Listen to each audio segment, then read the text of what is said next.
오늘은 올바른 믿음 생활의 세 번째 시간으로 우리는 또 올바른 믿음의 삶을 살기 위해 어떤 삶을 살아가야 하는지에 대해 말씀을 통해 알아보고 함께 은혜를 나누고자 합니다. 여러분, 치맛바람이라는 말이 있습니다. 이 말은 원래 사전에서 보면 여성의 극성스러운 사회적 활동을 비유하여 이르는 말이라 정의하고 있습니다. 하지만 오늘날에는 자녀를 위해 물불을 가리지 않고 주변 환경에까지 영향을 주는 엄마들의 모습으로 우리에게는 잘 알려져 있는 말입니다.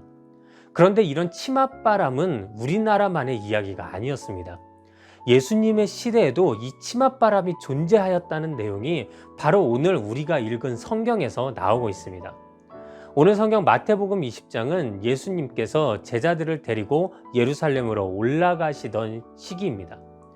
그런데 20절에 예수님을 찾아온 여인이 있었는데 성경은 그가 세베대의 아들의 어머니라고 기록하고 있습니다. 여기서 세베대의 아들이란 제자들 중에 야고보와 요한을 지칭한 말입니다. 그런데 그 여인이 예수님께 와서는 예수님께 나의 이 두 아들을 주의 나라에서 하나는 주의 우편에 하나는 주의 좌편에 앉게 명하소서라고 요청을 하는 것입니다.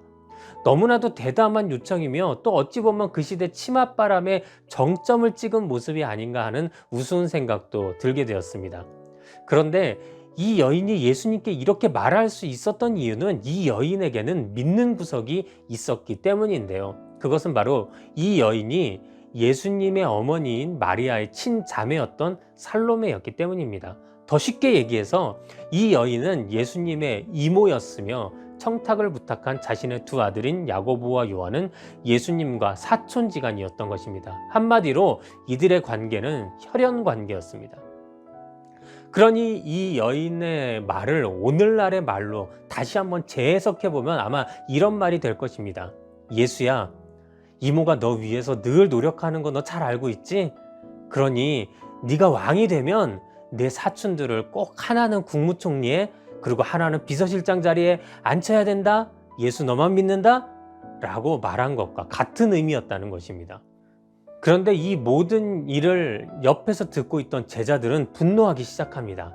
아마 이 요청의 순간이 제자들이 보기에는 혈연으로 얽혀진 더러운 청탁의 순간으로 보였을 것입니다. 그래서 예수님과 혈연 관계가 아닌 자신들은 지금 손해보고 있다고 생각하였을 것이고 왠지 자신들이 가져야 할 권세의 자리를 그들에게 빼앗기는 것처럼 그들은 느꼈을 것입니다. 그러니 혈연을 이용해 자리를 약속받고자 했던 그 요청에 제자들은 분노할 수밖에 없었던 것입니다.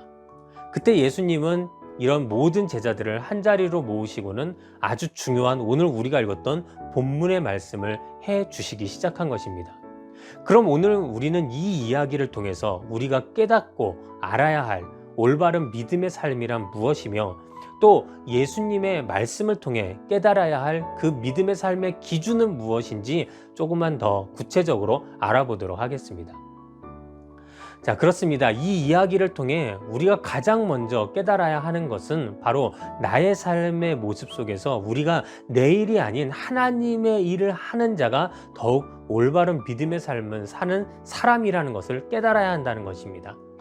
오늘 성경 속 야고보와 요한의 어머니 살로메가 와서 예수님께 두 아들의 자리를 청탁한 이유, 그리고 그 말을 들은 예수님의 제자들이 모두 분노한 이유, 과연 무엇이었을까요?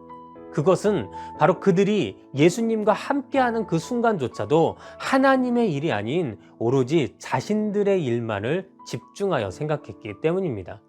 사실 예수님은 계속 제자들에게 본인은 인류의 대속 제물이 되기 위해 이 땅에 오셨으며 그러기에 섬김을 받으려고 온 것이 아니요 섬기러 오셨고 이를 위해 자신의 생명을 내어줄 사명을 가지고 있음을 말씀하셨습니다. 하지만 그때마다 제자들은 이것이 무슨 얘기인지 깨닫지 못하였던 것입니다. 오늘 읽은 20장에서도 살로메의 청탁에 예수님께서는 야고보와 요한이 구하고 있는 지금 그 자리가 세상 권세의 자리가 아니라 십자가의 고난과 죽음의 잔이기에 이 잔을 너희가 과연 마실 수 있겠느냐라고 물으십니다. 하지만 야고보와 요한은 예수님께서 말씀하시는 그 잔이 마치 세상 영광과 명예의 잔이라고 그들은 생각해버려서 자신들도 충분히 그 잔을 마실 수 있다고 너무 쉽게 예수님께 대답해버리고 만 것입니다. 이는 다른 제자들도 다를 바가 없었습니다. 그들은 예수님의 말씀과 가르침을 받으면서도 예수님을 통해 이루어질 하나님의 일보다는 예수님을 통해 자신들이 얻어야 할 나의 일을 먼저 생각하였습니다. 그들은 예수님의 고난보다 자신들의 권세를 더욱 생각했으며 예수님의 죽음보다 자신들의 안위를 더욱 생각하였습니다. 그러다 보니 예수님이 십자가에서 죽으시고 부활하심을 통해 완성하실 하나님의 일보다 예수님을 통한 자신들의 세상적, 정치적 나라의 회복과 그 안에서 자신들이 얻어야 할 권세만을 생각하기에 바빴던 것입니다. 그러니 그들은 예수님께 혈연을 이용하여 청탁하는 야고보와 요한에게 분노할 수밖에 없었고, 결국 예수님 옆에서 직접 그 말씀과 가르침을 그것도 수차례 들으면서도 결국 하나도 올바로 깨닫지 못하여 자신들의 생각대로만 예수님을 따르고 말았던 제자들의 모습을 오늘 우리는 성경을 통해 보게 된 것입니다. 문제는 이런 모습들이 오늘을 사는 우리 믿음의 성도들에게도 알게 모르게 자리 잡고 있다는 것입니다. 우리는 흔히 분리해서 선을 긋고 생각하곤 합니다.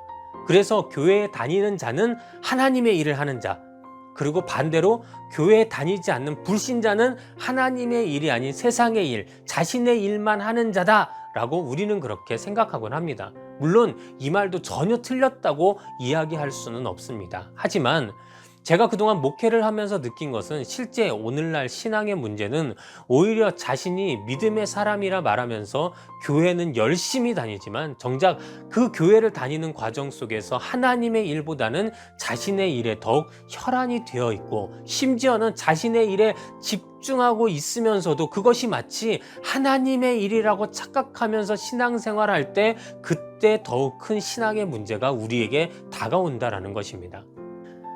이런 자들에게 교회란 자신의 돈벌이의 수단이고, 자신의 권세를 지키기 위한 수단이고, 자신의 외로움을 달래기 위한 수단이고, 자신의 뛰어남을 뽐내기 위한 수단이며, 자신의 문제만을 해결하기 위한 수단으로 여겨지고 마는 것입니다.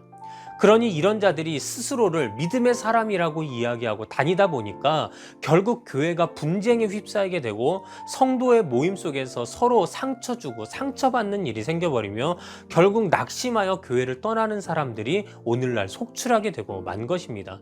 또한 이런 자들로 인해서 교회가 하나님의 기준이 아닌 세상의 기준을 더욱 먼저 내세우게 되어서 하나님의 일이 아닌 세상의 일, 사람의 일을 먼저 하게 되므로 오히려 믿지 않는 자들이 볼 때 야, 교회도 세상과 별거 다를 게 없네?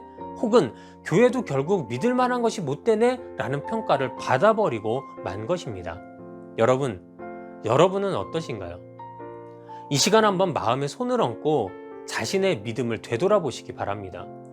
혹시 내가 교회 다니는 이유가 아까 제가 말씀드린 그런 이유들 때문이라면 우리는 이 시간 철저하게 하나님 앞에서 회개하고 자신의 삶을 온전한 믿음의 삶으로 반드시 돌이켜야만 할 것입니다.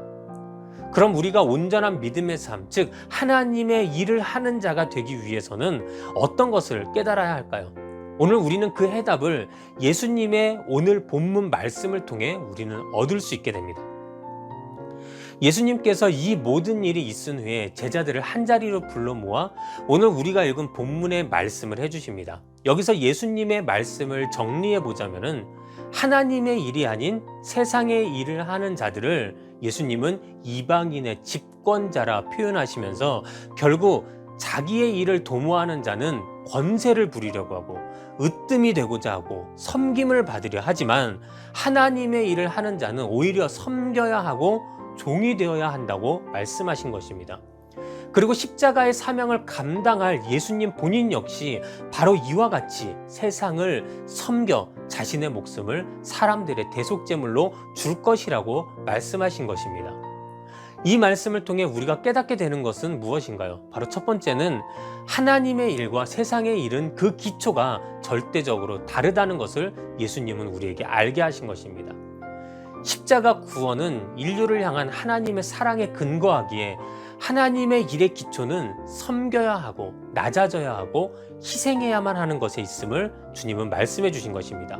그렇기에 절대로 하나님의 일은 세상에서 나의 일과 같이 내가 높아지고 내가 인정받고 내가 으뜸이 되고자 하는 그런 일들과는 전혀 그 기초가 다른 곳에서부터 출발한다는 것을 우리는 깨달아야 하는 것입니다. 또한 두 번째로 예수님께서 깨닫게 하신 것은 바로 하나님의 일을 하는 자는 따라가야 할 기준이 있는데 그 기준은 바로 예수 그리스도 본인이 되심을 말씀하신 것입니다. 십자가에서 하나님의 사랑을 확증하시고자 그 하나님의 일을 위해 오신 분이 바로 예수님이십니다. 그리고 그런 예수님도 이 모든 일이 하나님의 일이기에 오히려 섬김받아야 할 분이 우리를 섬기기 시작하셨으며 오히려 생명의 주관자 되신 분이 그 생명을 오히려 우리에게 내어주시고 희생하시고 만 것입니다. 그러니 그런 예수 그리스도를 따라 나아가는 모든 믿음의 사람은 반드시 예수님과 같이 자신의 삶 속에서 예수님이 보이신 섬김과 헌신 그리고 희생의 모습이 나타나야만 하는 것입니다. 이것은 무조건 착하게 살아야 된다, 선하게 살아야 된다 라고 말하는 것과는 굉장히 차원이 다른 말입니다. 이 말은 우리가 세상을 향해 섬기고 헌신하고 희생해야 할 분명한 이유가 있으며 이를 통해 우리는 나의 일이 아닌 진정 하나님의 일을 하는 자가 될 수 있음을 예수님은 말씀을 통해 깨닫게 하신 것입니다. 그러니 예수님께서 하나님의 일을 하시고자 세상에서 낮아지고 섬기시고 희생하신 것처럼 우리 역시 내 주변에 있는 자들에게 또 믿지 않는 세상에 그리할 수 있어야 한다는 것입니다. 즉 우리 믿음의 삶이 일상의 삶이 되어 예수님처럼 세상을 섬길 수 있을 때 그때가 우리는 진정 하나님의 일을 하는 온전한 믿음의 사람이 되는 때임을 기억하시는 모든 성도님들이 되시길 바랍니다. 사랑하는 여러분, 이제 말씀을 마치겠습니다. 가끔 어떤 분들은 교회 안에서의 삶과 자신의 삶의 현장에서의 모습이 너무 달라 그 모습을 보는 이로 하여금 오히려 교회를 거부하게 만들고 결국 하나님의 영광을 가려버리는 분들이 있으십니다. 또 어떤 분들은 가정 안에서의 모습과 교회에서의 모습이 너무 달라 그 자녀들이 부모를 통해 온전한 믿음을 배우기도 이전에 오히려 교회에 대한 반감을 갖게 하는 분도 있으십니다. 그러면서 본인들은 그게 내 삶의 방식인 걸 어떻게 하라고 그러느냐라고 하면서 오히려 반문하시기까지 합니다. 하지만 우리가 여기서 분명히 기억해야 할 것은 믿음의 삶을 산다 하면서 이처럼 내 가족 하나 섬기지 못하고 내 이웃 하나를 위해 낮아질 수 없다면 이는 절대 예수님이 말씀하신 온전한 믿음의 삶을 사는 것이 아님을 우리는 기억해야 합니다. 그리고 혹시 제가 지금 이렇게 이야기했을 때 여러분들 머릿속에 그래, 이 말씀 누가 들어야 되는데 혹시 이런 생각들이 머릿속에 떠오르시나요? 그러면 죄송하지만 여러분 회개하시기 바랍니다. 이 말씀은 누군가를 위해 해주시는 말씀이 아니라 바로 나를 위해 하나님께서 해주시는 말씀을 여러분들 분명히 기억하시고 자신의 삶을 한번 돌이켜 봐야 할 줄 믿습니다. 바라기는 오늘 이 설교를 듣는 모든 성도님들께서는 이처럼 하나님의 일을 가장한 자신의 일을 하는 자가 아니라 오직 자신의 삶의 현장 속에서 거기가 직장이 되었던 가정이 되었던 그 어느 곳에서라도 하나님의 일을 감당하기 위해 섬기고 낮아지는 여러분들이 되시기를 주님의 이름으로 축원합니다. 기도하겠습니다. 하나님 감사합니다. 오늘도 부족한 종이 주님의 말씀을 전했습니다. 오늘 말씀에서와 같이 우리가 진정으로 하나님의 일을 하기 위하여 내가 내 삶의 주변에서부터 섬기고 낮아지고 희생할 수 있는 우리가 되게 하여 주시어서 우리가 온전한 믿음의 삶을 살아가는 하나님의 백성들이 되게 하여 주시옵소서. 오늘도 주님과 함께하고 주님의 말씀대로 살아가는 우리 모든 성도들로 인도하실 줄 믿고 감사와 영광 올려드리오며 예수님의 이름으로 기도드렸사옵나이다. 아멘.